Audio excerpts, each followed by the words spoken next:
ঠিক আছে, এখন বিশ্ববিদ্যালয় খুলে দেন। খুলে দেওয়ার পরে ছাত্রলীগ নাই, কিন্তু দেখবেন ছাত্রদল মিছিল করছে, ছাত্র শিবির মিছিল করছে, বাম সংগঠনগুলো মিছিল করছে, এবং ওদের মিছিলের মধ্যে গিয়ে আপনি এখন যারা কোটা বিরোধী আন্দোলনের নেতা তাদেরকে একটা মিছিল করতে বলেন, দেখবেন যে কত লোক হয় সেখানে। পৃথিবীর দুটো দেশ আছে, একটা হলো ইসরায়েল আর একটা হলো ভারত।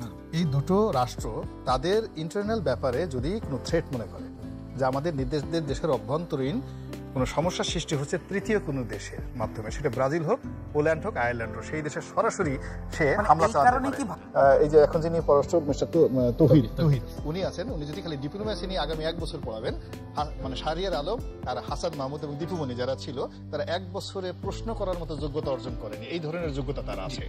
বাংলাদেশে যে সমস্যাটা এই মুহূর্তে আছে এবং সেই সমস্যাটা সমাধানের জন্য যে জ্ঞান, গরিমা, প্রস্তুতি, বুদ্ধি, পরামর্শ দরকার, এই বিষয়গুলো নিয়ে আলোচনা হচ্ছে না।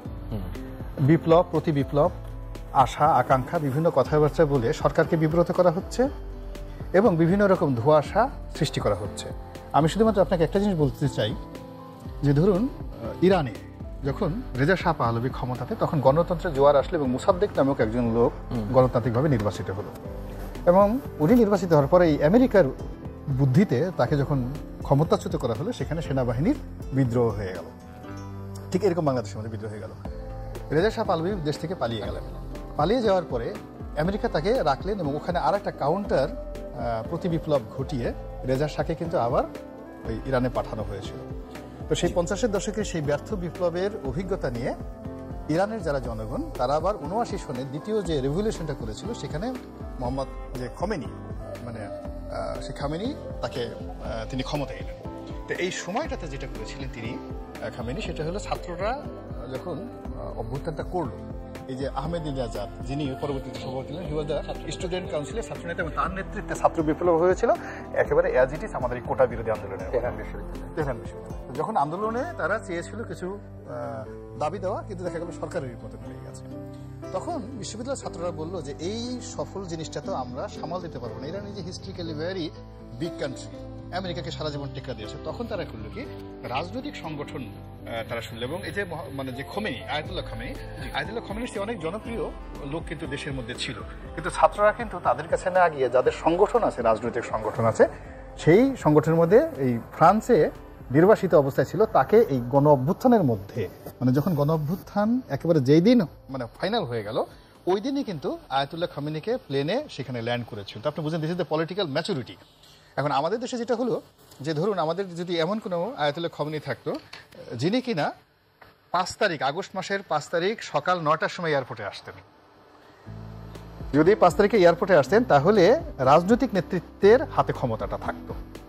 বুঝতে পারছেন ঘটনা? ফলে ইরান যেভাবে বিপ্লবটাকে সামাল দিতে পেরেছে, ঠিক সেইভাবে আমাদের যে এই যে গণ অভ্যুত্থান, এটি সামাল দেওয়াটা আমাদের জন্য সত্যিকার অর্থে কঠিন হয়ে গেছে। এই কারণে ডক্টর ইউনূসের ইকোনমিস্টের জ্ঞান, গরিমা অনেক ভালো, অন্য যারা আছে তারা আমাদের এই দেশে যার যার সেক্টর খুবই জনপ্রিয় ব্যক্তিত্ব, কিন্তু টেকনাফ থেকে তেঁতুলিয়া পর্যন্ত তাদের তো রাজনৈতিক সংগঠন নেই, শক্তিশালী কোনো ভূমিকা নেই। এখন ধরেন ওই সময়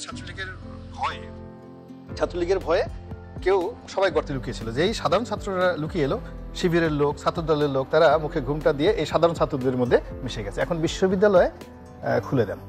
খুলে দেওয়ার পরে ছাত্রলীগ নাই, কিন্তু দেখবেন ছাত্রদল মিছিল করছে, ছাত্র শিবির মিছিল করছে, বাম সংগঠনগুলো মিছিল করছে, এবং ওদের মিছিলের মধ্যে গিয়ে আপনি এখন যারা কোটা বিরোধী আন্দোলনের নেতা তাদেরকে একটা মিছিল করতে বলেন, দেখবেন যে কত লোক হয় সেখানে। This is the reality of the country.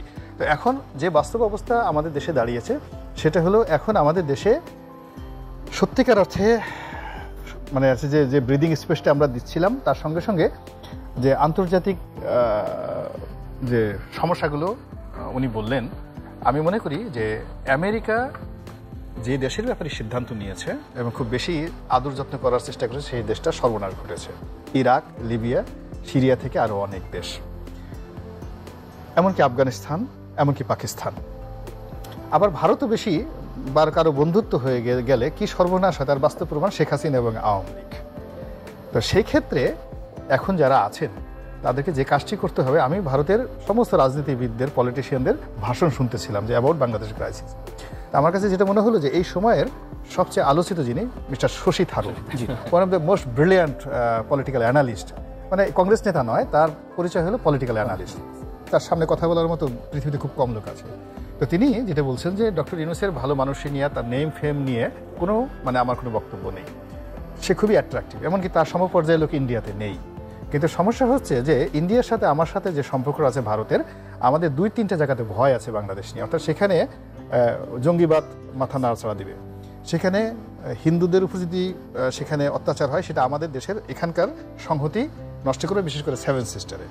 সেখানে যদি আমেরিকার খুব ক্ষমতা বেড়ে যায় এবং সেখানে যদি আইএসআইয়ের ক্ষমতাটা বেড়ে যায় এবং সেখানে যদি চীনের ক্ষমতাটা বেড়ে যায়, তাহলে আমাদের সংবিধান অনুযায়ী আমরা ভারতের যে কোনো একটা বিষয় ইন্টারফেয়ার করার মতো সাংবিধানিক ভিত্তি আমাদের আছে। আপনি বুঝতে পারছেন কথাটা, থ্রেটটা কোন জায়গাটাতে? এটা শশী থারুরের বক্তব্য এনডিটিভির সাথে, যে বাংলাদেশের এই সমস্যাগুলো চীনের দ্বারা যদি কোনো সমস্যা হয়, আইএসআইয়ের দ্বারা যদি কোনো সমস্যা হয়, যা কিনা তাদের ইন্টারনাল সিকিউরিটি, পৃথিবীর 2টো দেশ আছে, একটা হলো ইসরায়েল আর একটা হলো ভারত, এই 2টো রাষ্ট্র তাদের ইন্টারনাল ব্যাপারে যদি কোনো থ্রেট মনে করে যে আমাদের নির্দেশদের দেশের অভ্যন্তরীণ কোনো সমস্যার সৃষ্টি হচ্ছে তৃতীয় কোনো দেশের মাধ্যমে, সেটা ব্রাজিল হোক, পোল্যান্ড হোক, আয়ারল্যান্ড হোক, সেই দেশে সরাসরি সে হামলা চালাতে পারে। এই কারণে কি ভারত আসলে একটু উদ্বিগ্নই বলা যায়, মানে তারা আসলে গুরুত্ব দিচ্ছে, আমাদের অন্যান্য দেশগুলোর সাথে, প্রতিবেশী দেশগুলোর সাথে খুব একটা ভালো সম্পর্ক নেই। আমাদেরকে অন্য সবার কথা চিন্তা করতে হবে না। এখন যে আমাদের পররাষ্ট্র মন্ত্রণালয় আছে, যারা কর্তাব্য ব্যক্তি আছে, তাদেরকে এরকম একটা কূটনৈতিক ব্যবস্থা নিতে হবে যেন